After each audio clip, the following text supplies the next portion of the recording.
Hello students, in last lecture we studied the genetic terminologies which we used in genetics. So the next point is Mendel's law of inheritance. Then the first law is law of dominance, the second one is law of segregation, and the third one is law of independent assortment. As we all know that we discussed this in Introduction to the Inheritance and Variation. In that we studied Mendel proposed three basic postulates on the basis of which three laws were formulated. First of all, what Mendel did, he proposed three basic postulates, and after rediscovered the Mendel's theory by Karl Correns, he considered these postulates as a laws of inheritance. That means मेंडेलने काय केलं होतं, तीन basic postulates आहेत ते काय केले होते, मांडलेले होते. त्यांचंच कन्वर्जन नंतर कार्ल कॉरेन्स या सायंटिस्टने कशात केलेलं आहे तर Mendel's laws of inheritance. So then the first law is law of dominance. So let's study law of dominance. Okay. Then characters are controlled by discrete unit called factor. Inherited झालेली जी काही characters असतात किंवा traits असतील तर हे जे काही character असतात ते एक डिस्क्रीट युनिट असतं, पर्टिक्युलर युनिट असतं जे हे जे कॅरेक्टर्स असतात त्यांना कंट्रोल करतं. आणि हे जे युनिट असतं डिस्क्रीट युनिट त्यालाच आपण काय म्हणतो, फॅक्टर्स. इन सिंपल वे आपण काय म्हणू शकतो, कॅरेक्टर्सना जे कंट्रोल करतं त्या युनिटला आपण फॅक्टर असं म्हणतो. देन हे जे काही फॅक्टर्स असतात ते आपल्याला पेअर मध्ये मिळतात. तर factors occur in pair. Factors हे नेहमी कशामध्ये असणार तर नेहमी पेअर्स मध्ये असणार. Then the third sentence is very important sentence for this law in this law of dominance. So in a dissimilar pair of factor, one member dominates over other, that is dominant, and other one is recessive. Then आता आपण अलिल्स बघितलेले होते genetic terminology मध्ये. अलिल्स म्हणजे काय असणार तर आपण घेऊ शकतो for example A capital A small A. हे जे काय झालेले आहे तर कॅपिटल ए हा एक अलील आहे आणि स्मॉल ए हा एक अलील आहे. नेहमी अलिल्स जे आहेत ते आपल्याला कशामध्ये मिळणार म्हणजेच फॅक्टर्स. आपण ह्यांना एकत्रितपणे काय म्हणू शकतो तर फॅक्टर्स म्हणू शकतो. ही जी फॅक्टरची पेअर आहे ती काय आहेत तर एक युनिट आहे, एक डिस्क्रीट युनिट आहे, म्हणजेच हा एक फॅक्टर आहे. आणि फॅक्टर हे नेहमी कसे असणार आपण आपल्याला पेअर मध्ये भेटणार आहे. Then in a dissimilar pair. Dissimilar pair म्हणजे आपण काय म्हणू शकतो, आता कॅपिटल ए आहे स्मॉल ए आहे. समजा कन्सिडर आपण करूया कॅपिटल बी स्मॉल बी. आपण टॉल अँड ड्वार्फ कंडिशन मध्ये काय स्टडी केलं होतं तर capital T and small T. यामध्ये कॅपिटल ए आणि स्मॉल ए आहेत, म्हणजेच हे काय आहेत तर एकमेकांपासून डिफरंट आहेत, म्हणजेच हे काय झाले डिसिमिलर झाले. Dissimilar means different which are not similar. So इथे आपल्याला काय सांगितलेलं आहे तर कॅपिटल ए आणि स्मॉल ए म्हणजेच हे दोन अलील आहेत. त्यामध्ये कॅपिटल ए आहे तो काय करणार आहे तर अदर मेंबर म्हणजे ए ला काय करणार आहे एक्सप्रेस होऊ देणार नाही. म्हणूनच हा काय असणार आहे स्मॉल ए हा रिसेसिव्ह असणार. जो एक्सप्रेस होणार नाही तो रिसेसिव्ह असणार आणि जो एक्सप्रेस होणार आहे तो डॉमिनंट असणार. म्हणजेच काय ए हा कॅपिटल ए हा स्मॉल ए ला डॉमिनंट करणार आहे. देन लॉ ऑफ डॉमिनन्स आपल्याला काय एक्सप्लेन करतो, what did law of dominance explain to us. So actually काय होतं या प्रोसेस मध्ये तर ते आपण या लॉ मध्ये होणार आहोत. लॉ ऑफ डॉमिनन्स काय एक्सप्लेन करतो आपल्याला तर it expression of only one of parental character in monohybrid cross in F1 generation and expression of both in F2 generation.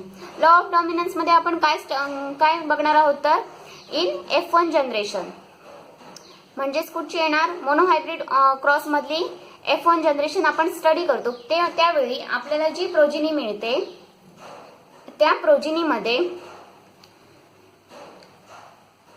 आपल्याला भेटणारे चारही जे प्रोजिनी असणार आहेत ते काय असणार आहेत, सेम असणार, सिमिलर असणार, म्हणजेच काय असणार, डॉमिनंट असणार. देन F2 जनरेशन मध्ये काय होणार आहे तर F2 जनरेशन मध्ये दोन्ही कॅरेक्टर्स आहेत ती शो केली जाणार आहेत. आता हे आपण एका एक्झाम्पल मधून बघू. सो हियर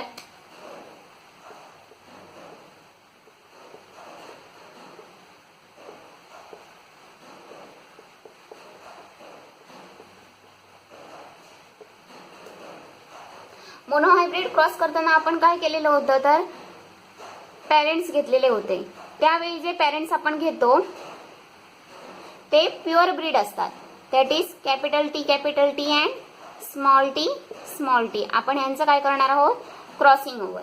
देन आपल्याला जी F1 जनरेशन भेटणार आहे ती कशी असणार आहे, दोन्ही चारही ज्या आपल्याला प्रोजिनीज फाइंड आउट होणार आहेत त्या कशा असणार, सिमिलर असणार. आता त्या कशा सिमिलर भेटणार ते आपण बघू. देन पुनेट स्क्वेअर मध्ये आपण काय स्टडी केलेलं होतं तर पुनेट स्क्वेअर मध्ये आपण काय करतो, डिवाइड करतो. तर यामध्ये काय असणार आहे, टॉपला असते ती नेहमी काय असते, पॅरेंटल गॅमेट्स असतात आणि लेफ्ट हँड साइडला असते ती नेहमी फिमेल गॅमेट्स असतात. देन हियर इथे आपण काय घेणार आहोत, F1 जनरेशन फाइंड आउट करताना capital T and small T यांच्यामध्ये क्रॉसिंग ओव्हर केल्यानंतर आपल्याला जी प्रोजिनी भेटणार आहे त्याच्यामध्ये capital T small T, then again capital T small T, then again capital T and capital T small t. So here all the progenies we can found are all the same, that is tall. आपण बघू शकतो इथे आपल्याला ज्या काही progeny find out झालेल्या आहेत त्याच्यामधली चारही प्रोजिनी मधली जी गॅमेट आहेत, गॅमेट फॉर्मेशन आहे ती सेम आहे. म्हणजेच काय तर capital T small T, capital T small T, capital T small T, capital T small T. म्हणजेच काय झालेले आहे, याच्यामध्ये आपल्याला चारही व्हरायटीज ज्या मिळालेल्या आहेत त्या कशा आहेत, टॉल आहेत. यामध्ये कॅपिटल टी हा जो अलील आहे तो स्मॉल टी ला डॉमिनेट करतो. त्यामुळे सगळ्या ज्या व्हरायटी होणार आहेत त्या सिमिलर असतील आणि त्या टॉल असतील. देन त्यानंतर इन F2 जनरेशन म्हणजेच आपल्याला F1 जनरेशन मध्ये काय मिळालेले आहे तर सगळ्या ज्या व्हरायटीज आहेत त्या सेम मिळालेल्या आहेत. देन हियर क्रॉसिंग ओव्हर झाल्यानंतर आपल्याला जी प्रोजिनी भेटणार ती काय असणार आहे, सगळ्या capital T small T. Then F1 generation मधून F2 जनरेशन जेव्हा आपण फाइंड आउट करत असतो त्याच वेळी आपण काय करतो तर सेल्फ क्रॉसिंग करतो. म्हणजेच कुठच्या तर F1 जनरेशनचं सेल्फ क्रॉसिंग. ते केल्यानंतर F2 जनरेशन मध्ये आपल्याला काय फाइंड आउट होणार आहे तर ते मोनोहायब्रिड क्रॉसने आपण नेहमी फाइंड आउट करतो. देन यामध्ये आता काय करावं लागेल तर सिंपल आपल्याला काय करायचं आहे, क्रॉसिंग करायचं आहे. सेम गॅमेट आपण घेणार आहोत. गॅमेट घेतल्यानंतर त्यांचं आपण क्रॉसिंग ओव्हर करणार आहोत. देन यामध्ये आपल्याला फाइंड आउट काय होणार आहे तर ज्या काही F2 जनरेशन असतील त्या आपल्याला काय फाइंड आउट होणार आहे तर capital T, capital T, capital T small T, capital T small T and the last one is small T. So also this we can find from Punnett square. So here या दोघांचं crossing over झाल्यानंतर आपल्याला काय मिळणार आहे तर capital T, capital T, capital T small T, capital T small T and small T. So Here, first three are the tall and the last one is the dwarf. So from this we can understand that there is three are tall and one is dwarf. So here we can explain the ratio from this, that is 3:1 in F2 generation. So exactly from law of dominance what we can study is that law of dominance explain expression of only one of parental character in monohybrid cross in F1 generation and expression of both in F2 generation. F1 generation मध्ये ज्या काही progeny असणार आहेत त्या कशा असणार आहेत, फक्त एक पॅरेंटल कॅरेक्टर आहे ते काय केले जाणार आहे, एक्सप्रेस केले जाणार आहेत, म्हणजेच काय असणार, सगळ्या डॉमिनंट असणार आहेत. देन F2 जनरेशन मध्ये काय होणार आहे, दोन्ही असतील कॅरेक्टर्स, मॅटर्नल अँड पॅटर्नल दोन्ही कॅरेक्टर्स आहेत ती एक्सप्रेस केली जाणार आहे. त्यावेळी जो रेशो मिळणार आहे तो कसा असणार आहे, तर 3:1 असणार आहे. म्हणजेच आपण काय करू शकतो, लॉ ऑफ डॉमिनन्स आपल्याला काय सांगतो, इन F1 जनरेशन ज्या काही प्रोजेनी असणार त्या फक्त पॅटर्नल कॅरेक्टर शो करणार आणि डॉमिनंट असणार. देन F2 जनरेशन मध्ये काय असणार आहे, तर तीन प्रोजेनी आहेत त्या कशा होणार आहेत, टॉल होणार आहेत, म्हणजे तीन प्रोजेनी सेम असणार आहेत आणि एक ही काय असणार आहे, ड्वार्फ असणार आहे. Then the statement of law of dominance. Here, when two homozygous individuals with one or more sets of of contrasting characters are crossed, the alleles, that is character that appear in F1 are dominant and those which do not appear in F1 are recessive. लॉच्या statement मध्ये पण काय सांगितलेलं आहे, exactly same सांगितलेलं आहे.